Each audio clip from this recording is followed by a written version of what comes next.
আপনি যেদিন মরবেন সেদিনও মানুষ ভাত খাবে। এই গ্রামবাসী ধোকা ধোকা, মহল্লাবাসী ধোকা, এগুলো সব ধোকা, সব ধোকা। বন্ধুরা ধোকা, স্ত্রী ধোকা, এগুলো সব ধোকা। সব ওই রাত্রে খানা খাবে, আপনারে দাফন করে আসে। আরো বেশি খাইব মানুষের ঘরের থেকে যাইতে আইনা ভাত খাওয়া। আও হারাদিন কাঁদছেন আমনে, শরীর দুর্বল হয়ে যাব খানা না খাইলে। ভাত খা, খানা বন্ধ না।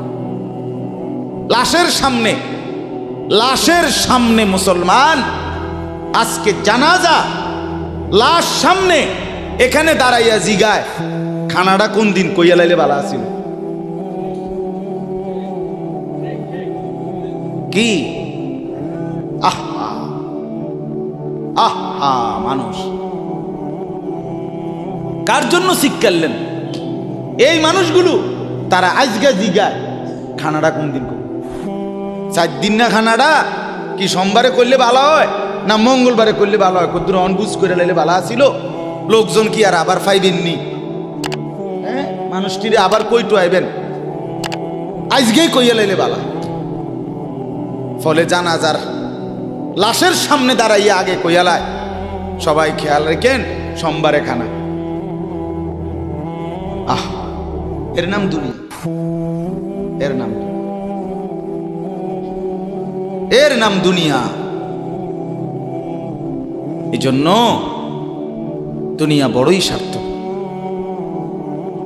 এটা রাক্ষস, শুধু গিলে খায়, তৃপ্ত হয় না, তৃপ্ত হয়। সেদিন আমি এক কুটিপতির বাড়িতে গেছি, অনেক বড় সম্পদশালীর বাড়িতে গিয়া তার বাসায় বাথরুমে গেছি।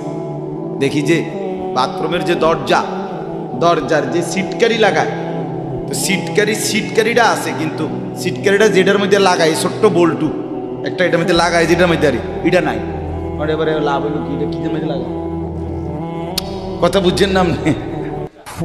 লকটার এই ছোট ইয়াটা যেটার মধ্যে লাগায় আর এটা নাই।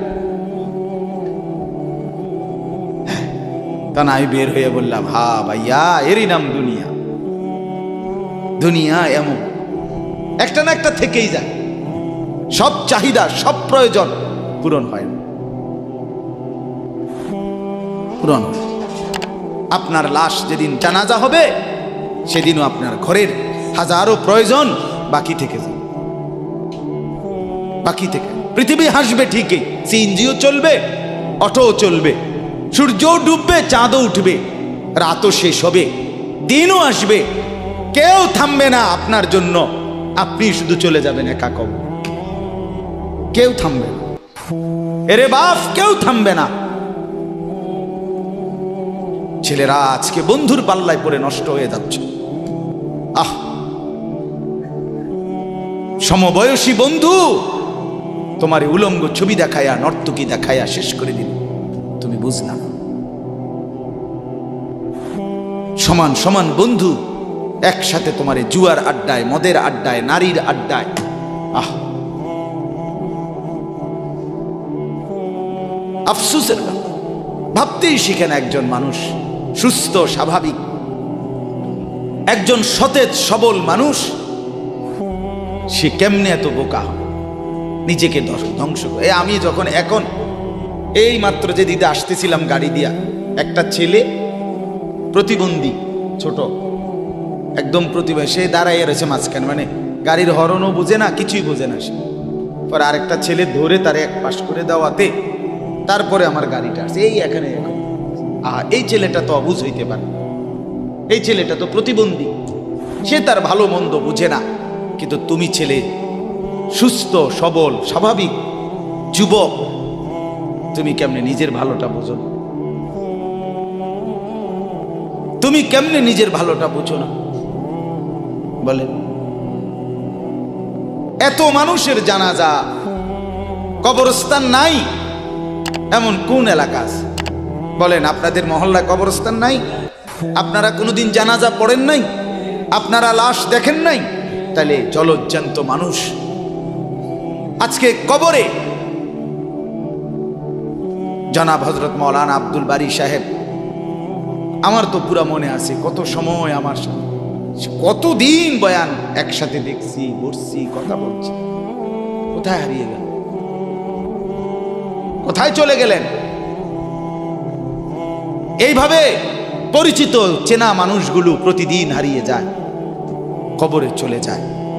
এরপরও কি আমার কলিজার ভিতরে একবারও এই হয়েছিল, বয় বেটা, আহাম্মক কোথাকার বেটা। জিন্দেগিটাই ছবি, জীবনটাই ছবি, একেবারে যেটা পাও।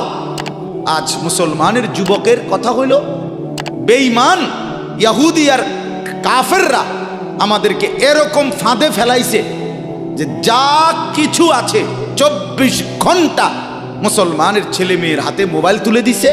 যেটা ফাও শুধু ছবি উড়াই আমগো কাছে পাঠায়। এটা কুত্তা হোক, বিলাই হোক, শুকর হোক, মানুষ হোক, গরু হোক, ছাগল হোক, হুজুর হোক, পাবলিক হোক, বেড়া হোক, বেড়ি হোক, জোয়ান হোক, বুড়া হোক, যেটা পাও শুধু ছবি উড়া। জিন্দেগির কাজে একটা। আহ, হায় হায় বাপ, তোমরা বুঝো না, বেঈমান তোমাদেরকে বেঁধে ফেলছে, আষ্টে পৃষ্ঠে বেঁধে ফেলছে, গিলে খাচ্ছে, গিলে। একটা সেকেন্ড সিদ্ধান্ত বেঈমানের যে মুসলমানের একটা নড়াচড়া তারা তাদের আড়াল হইতে দিবে না।